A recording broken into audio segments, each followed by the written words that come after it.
तो एक लगाऊंगी। चुपचाप यहाँ से चला जा, नहीं तो मुझसे बुरा कोई नहीं होगा। अरे सुमन, तुम गुस्सा क्यों होती हो? तुम मुझे बहुत अच्छी लगती हो। मैं तुमसे शादी करना चाहता हूँ। मुझसे शादी के सपने छोड़ और निकल यहाँ से। बड़ा आया शादी करने वाला। फिर इतना बोलकर सुमन गुस्से में वहाँ से चली जाती है। तभी बाबूलाल का दोस्त वहाँ से गुजर रहा होता है।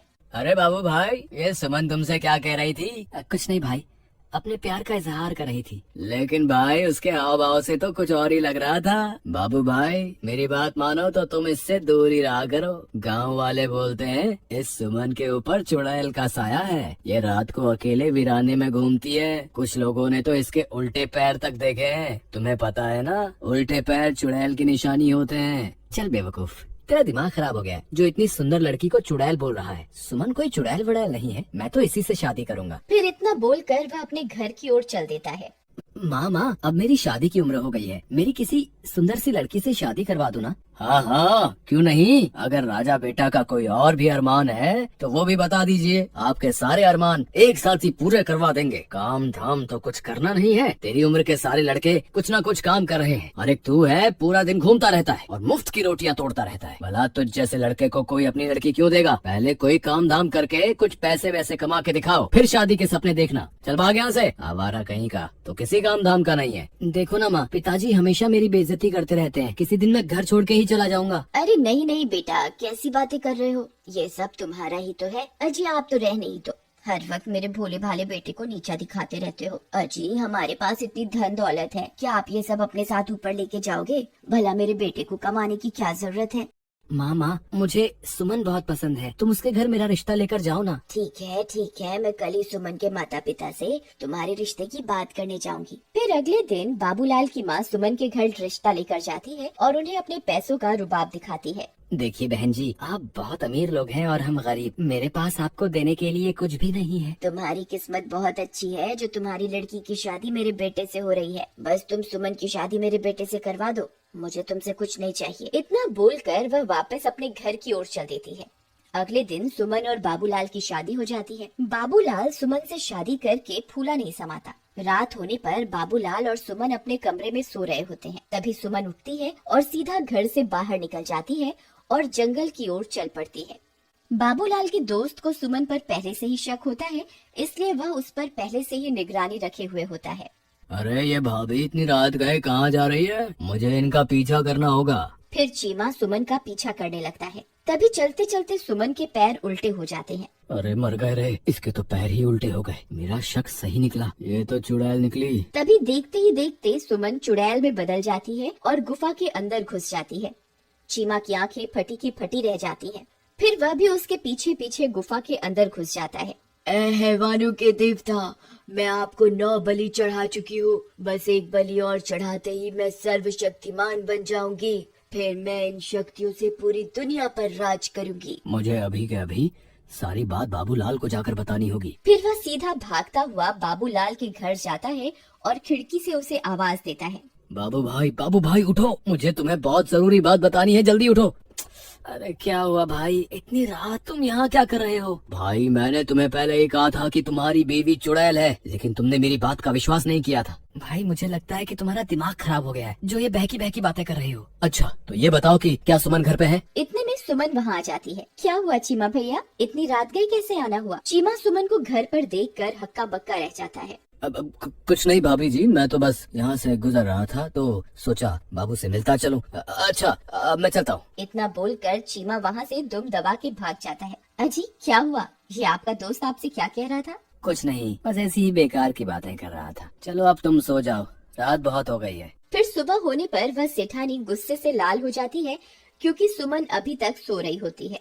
ए बहू रानी, अभी तक सो रही है क्या? घर का काम कौन करेगा? चल जल्दी उठ, मैंने काम वाली की छुट्टी कर दी है। आज से घर का सारा काम तुझे ही करना है। फिर सेठानी के जोर जोर से चिल्लाने की वजह से सुमन की नींद खुल जाती है और वह गुस्से से लाल हो जाती है। रुक बुढ़िया, तुझे मैं अभी बताती हूँ। फिर सुमन गुस्से में बाहर आती है। ए बुढ़िया, क्यों शोर मचा रही है सुबह सुबह? मेरी सारी नींद ही खराब कर दी। अरे दैया, इसकी हिम्मत तो देखो, मुझे बुढ़िया बुला रही है। ए, तेरी इतनी हिम्मत, मुझे बुढ़िया बोलेगी? चुपचाप घर का ये सारा काम निपटा दे। तेरे माँ बाप ने वैसे भी दहेज में फूटी कौड़ी भी नहीं दी है। मैं कोई काम वाम नहीं करने वाली, जो करना है कर लो। तेरी इतनी हिम्मत मुझे मना करेगी? रुक, तुझे अभी बताती हूँ। अरे मर गई रे, ये क्या हो गया?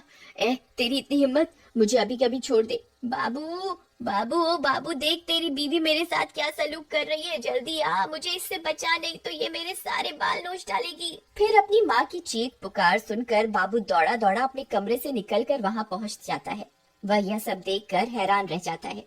ए सुमन, तेरी इतनी हिम्मत, तू मेरी माँ के साथ ऐसा सलूक करेगी? अभी के अभी मेरी माँ को छोड़ दे, वरना अच्छा नहीं होगा। फिर सुमन उसे छोड़ देती है और सीधा अपने कमरे में चली जाती है।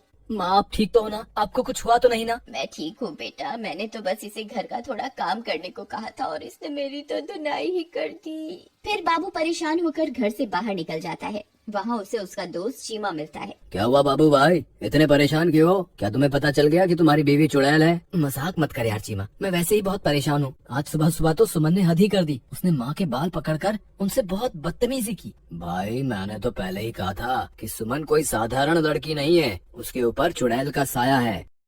एक बहुत आसान रास्ता है। अगर तुम उस चुड़ैल के सामने आईना रख दोगे तो तुम्हें उसकी असलियत उस आईने में दिख जाएगी। फिर वे दोनों अपने अपने घर की ओर चल देते हैं। रात होने पर बाबू सुमन के लिए एक फूलों का गजरा लेकर घर पहुंच जाता है। अरे भगवान, तुम कहाँ हो? देखो आज मैं तुम्हारे लिए क्या लाया हूँ। सुमन वहाँ आती है और गजरा देखकर बहुत खुश हो जाती है। फिर वह गजरा अपने बालों में लगाकर शीशे के सामने पहुँच जाती है। तभी उसके पीछे पीछे बाबूलाल भी पहुँच जाता है। सुमन जैसे ही अपने आप को शीशे में देखती है, उसकी असलियत उसमें दिखाई देने लगती है। बाबूलाल की आंखें फटी की फटी रह जाती हैं। वह उस चुड़ैल को देखकर बहुत डर जाता है। हे भगवान, ये मैं किस मुसीबत में फंस गया? ये तो सच में चुड़ैल निकली। अच्छा हुआ तुझे मेरी असलियत के बारे में पता चल गया। मैं आज रात को तेरी ही बलि देने वाली थी। अरे भागो रे, ये तो चुड़ैल निकली। अपनी जान बचा के भागो। चीमा भाई, मुझे बचाओ, मेरी बीवी तो चुड़ैल निकली। तुम सही कहते थे। हाय, मर गए रे। फिर वह सीधा भागता भागता अपने दोस्त चीमा के घर पहुंच जाता है। चीमा भाई, जल्दी से दरवाजा बंद कर दो। तुम सही कहते थे, सुमन तो चुड़ैल है। मैंने उसकी असलियत आईने में देख ली है। अब वो मुझे नहीं छोड़ेगी। अजी, मुझे लगता है आपका ये दोस्त अपने साथ साथ हमें भी मरवा के छोड़ेगा। तुम अभी के अभी से घर से बाहर निकालो, नहीं तो इसकी पत्नी इसका पीछा करते करते यहाँ पहुँच जाएगी। तभी जोर जोर से दरवाजा खटखटाने की आवाजें आने लगती हैं। वे सब लोग डर जाते हैं।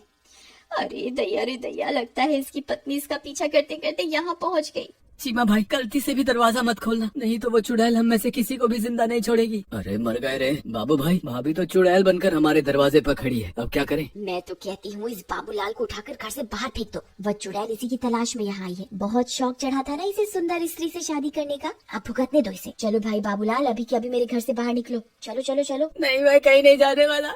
मैं अकेला नहीं मरूंगा। अगर तुमने मेरा साथ नहीं दिया तो मैं तुम्हें भी अपने साथ लेकर मरूंगा। अरे दैया, ये तो अपने साथ हमें भी मरवा के छोड़ेगा। अजी, आप ही कुछ कीजिए ना। बाबू भाई, मेरे घर में छोटे छोटे बच्चे भी हैं। अगर ये चुड़ैल इस घर में घुस गई तो हमारे साथ हमारे बच्चों को भी नहीं छोड़ेगी। कृपा करके तुम इस घर से निकल जाओ। ठीक है दोस्त, मैं अपनी वजह से तुम्हारे मासूम बच्चों की जान खतरे में नहीं डाल सकता। मैं अभी के अभी इस घर से चला जाता हूँ। शुक्र है भगवान का, इस आफत से जान तो छूटी। रुको मेरे दोस्त, अगर मरना ही है तो मैं भी तुम्हारे साथ मरूंगा। राधा, तुम अंदर बच्चों के पास चली जाओ। मैं अपने दोस्त को यूँ अकेला नहीं छोड़ सकता। मुझे अपनी दोस्ती निभानी होगी। अजी, आप पागल हो गए हैं क्या? वह चुड़ैल एक ही बार में आपकी जान ले लेगी। आप इसकी वजह से खुद को मौत के मुंह में क्यों धकेल रहे हैं? अगर मैंने आज अपने दोस्त का साथ नहीं दिया तो ये दुनिया कभी भी किसी की दोस्ती पर एतबार नहीं करेगी। अगर अपनी दोस्ती साबित करने के लिए अपनी जान भी देनी पड़ी तो मैं दे दूंगा। चलो बाबू भाई, मैं भी तुम्हारे साथ चलूंगा। चीमा भाई, मुझे तुम्हारी दोस्ती पर कोई शक नहीं है, लेकिन तुम मेरी वजह से अपनी जान मत दो। हम दोनों मिलकर भी इस चुड़ैल का सामना नहीं कर पाएंगे। हमारा मरना तय है। तुमने सही कहा, हम दोनों इसका मुकाबला नहीं कर पाएंगे, लेकिन मैं किसी को जानता हूँ जिसके सामने ये चुड़ैल पल भर के लिए भी नहीं टिक पाएगी। तभी चीमा भागकर घर में बने मंदिर की ओर जाता है। हे महाबली हनुमान, हम आपके बिना इस चुड़ैल का सामना नहीं कर सकते। आज फिर से एक बार बुराई को हराने के लिए हमें आपकी जरूरत है। कृपा करके हमारे साथ चलिए।